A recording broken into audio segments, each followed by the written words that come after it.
হাজারো ওয়াজ মাহফিলে মানুষ পরিবর্তন হবে না, দুই একজন হেদায়েতের পথে আসবে। পীরের খানকা থেকে যতই ওয়াজ করা হোক, দুই একজন হেদায়েত পাবে।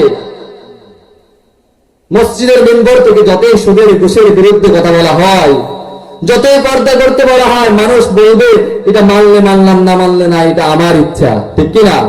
কারণ এটা আইন নয়। এটা কি নয়? আমি যতই এখান থেকে কথা বলি, আমার কথাটা আইন নয়, আইন হচ্ছে সেই সংসদ থেকে যেটা বলবে সেটা।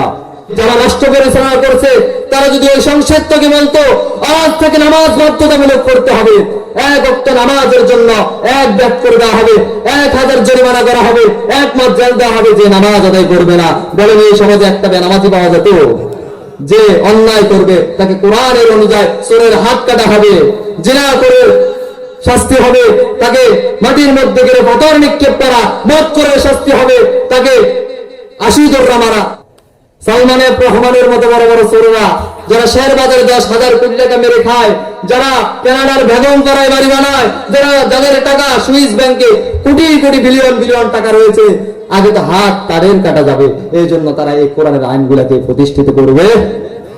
সম্মানিত প্রিয় হাজির, এই জন্য এই আইনগুলো যদি সংসদ থেকে হতো, সবাই মানত না? বলেন, এই সমাজে আমরা চাই সেই কোরআনের আইন প্রতিষ্ঠিত হোক। আর এটা সবার জন্য নফল, সুন্নত না ফরজ। কারণ আল্লাহ বলেছেন আলা আলাহুল খালকু ওয়াল আমর, সৃষ্টি যার, আইন চলবে তার। আইন মসজিদের মিম্বর থেকে চলে না, আইন ওয়াজের মঞ্চ থেকে চলে না, আইন পীরের খানকা থেকে চলে না, আইন সংসদ থেকে, ঠিক কিনা? আর আল্লাহ যে বলেছে আলা আলাহুল খালকু ওয়াল আমর, সৃষ্টি যার, আইন চলবে তার। আর আল্লাহর আইনকে পরিচালনা করতে হলে মসজিদের ইমামতি করে সম্ভব নয়, ওয়াজের মঞ্চ থেকে কথা বলে সম্ভব নয়, ওই সংসদে যেতে হলে রাজনীতি করা লাগবে। আজকে বলে হুজুর আপনি রাজনীতি করেন কেন? আপনি রাজনীতির কথা বলেন কেন? রাজনীতি তো এই জন্য করি, আল্লাহ যে বলছে আল্লাহর আইনকে প্রতিষ্ঠিত করতে হবে, আর আল্লাহর আইনকে প্রতিষ্ঠিত করতে হলে ওই সংসদে যাওয়া লাগবে। আর ওই সংসদে ইমামতি করে আর মাদ্রাসার খ্যাতবোধ করে যাওয়া সম্ভব নয়, ওই সংসদে যেতে হলে রাজনীতি করা লাগবে। আমার রাসূল প্রেসিডেন্ট ছিলেন, ওমর, ওসমান, আলী রাদিয়াল্লাহু, আবু বকর রাদিয়াল্লাহু প্রেসিডেন্ট ছিলেন।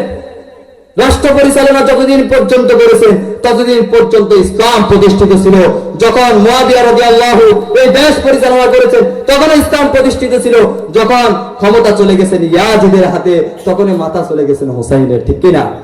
তাহলে আমরা দেখি ইসলামের সাথে ক্ষমতার সাথে মিল আছে নাকি নাই? এই জন্য ওমর বলেন লা ইসলাম, ইসলাম নেই ইল্লা বিজামাআতিন, ইসলামী দল ছাড়া। ইসলাম নেই কি ছাড়া? ইসলামী দল ছাড়া। এই জন্য হুজুরের রাজনীতি করে কি করে? আমি রাজনীতি আলোচনা করার জন্য আসিনি এখানে, সম্মানিত প্রিয় উপস্থিতি, তারপরে একটু বললাম। এই জন্য যেই কথাটি বলতে চেয়েছিলাম সেটা হচ্ছে প্রত্যেক মানুষের যেই দায়িত্ব, সেটা হচ্ছে কার ইবাদত করা? আল্লাহ। আর আল্লাহর জমিনে আল্লাহর আইনকে প্রতিষ্ঠিত করা।